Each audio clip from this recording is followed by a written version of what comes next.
It might sound bizarre to a lot of non-Japanese people, but that's how it works here. Hey guys, it's Wes. As I said in my past videos, I'm from Japan and I've been traveling around Europe for a while. I met a lot of people from Europe, and based on that experience, I made a video a while back called Japanese Guy Answers Stereotypical Questions in Europe. Some people left a comment or sent me a DM on social media saying that they wanna see more videos like it. I really appreciate the feedback, so I decided to make a part 2. In this video, I've selected some questions that are very difficult for Japanese to answer, but are still often asked in Europe. I hope that I can explain it well and that you will enjoy the video. Let's get started. This is a pretty common question that I mainly get from guy friends in foreign countries. I get it. Honestly, it's fun to learn bad words in a foreign language. But unfortunately, I don't think there are swear words in Japanese.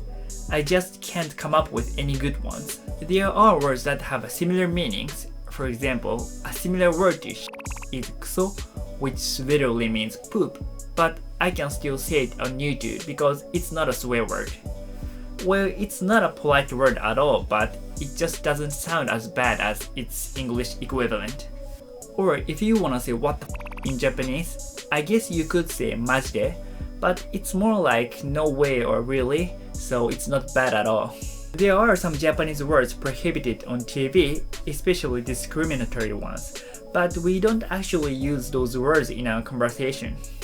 So for Japanese, it feels very strange that some foreign languages have those kinds of words, which are very strictly restricted in highly public areas, but still often used in daily life, because we don't even have that concept in our language.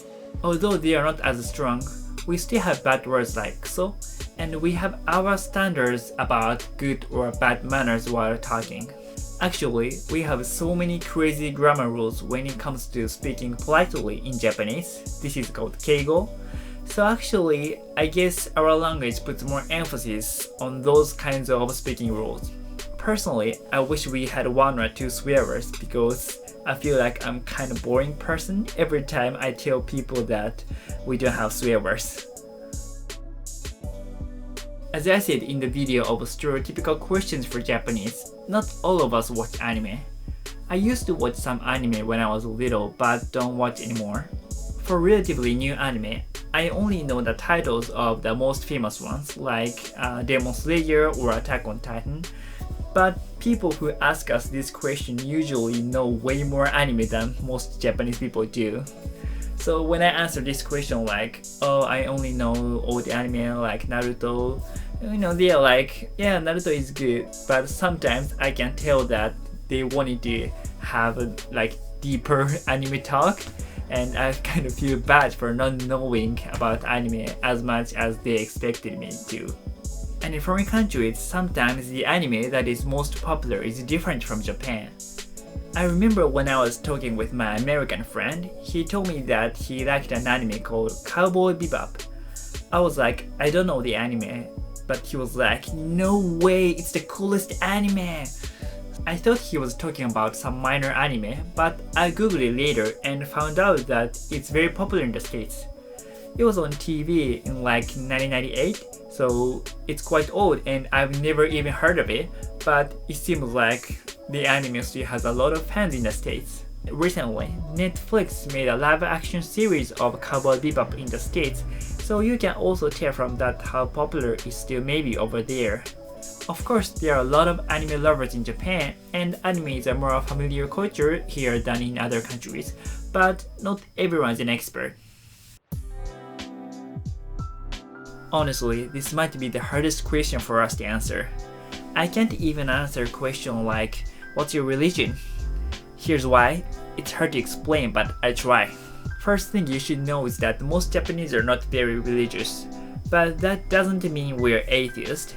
Unlike most Western countries, Japan has a polytheistic culture which is highly influenced by Japan's indigenous religion called Shinto. But I'm not sure if we can call it a religion as foreigners usually intended, because Shinto came into existence naturally and has no founder, no fixed doctrine, and no sacred text. Also, there are no compulsory religious services like weekly church services in Christianity or Salat in Islam. Shintoism is polytheism, and it's said that gods dwell everything in nature, and there are 8 million Shinto deities. So growing up in Japan, a lot of people don't consider themselves to be religious, but they are open to the ideas that there are many different gods.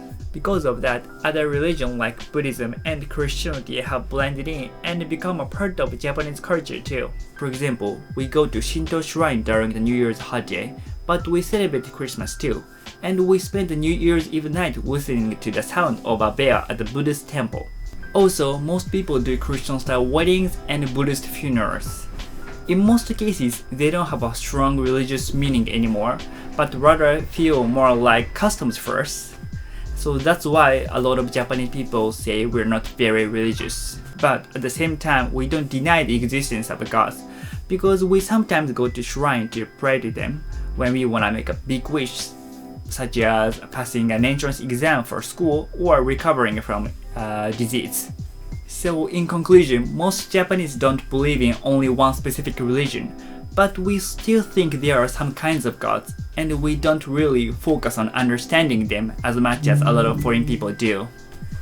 It might sound bizarre to a lot of non-Japanese people, but that's how it works here.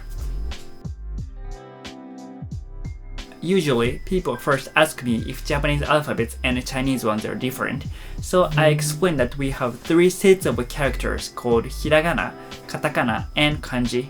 For example, if I want to write Tokyo in Japanese, I can write it in 3 different sets of characters like this. Among them, kanji is the one that has many similar letters to Chinese. In Japanese, we use them all in combination like this. Then they start asking me why we need to use 3 different characters for one language.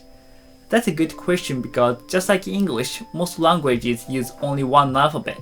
Maybe this doesn't make sense to non-Japanese people, but it's actually much easier for us to understand a sentence if we mix different characters.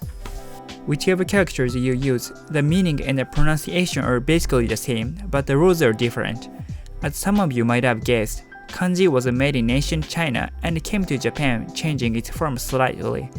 Kanji are ideographic characters, and each one has its own meaning, which is very useful because Japanese have a lot of different words that have exactly the same sound.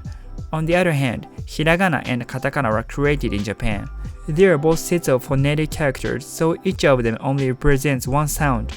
Hiragana is used to complement kanji and to express words with no kanji. Meanwhile, katakana is mainly used to describe words that came from foreign countries. This is the basic rule for each character, but each has its own nuance. For example, kanji gives a well-educated impression, while hiragana has a softer image, and katakana could be something more exotic. So a writer chooses the character depending on what impression they want to give. It might feel complicated at first, understanding how we use each character, but once you're used to it, I think you realize that the sentence is more informative and understandable with a combination of different characters.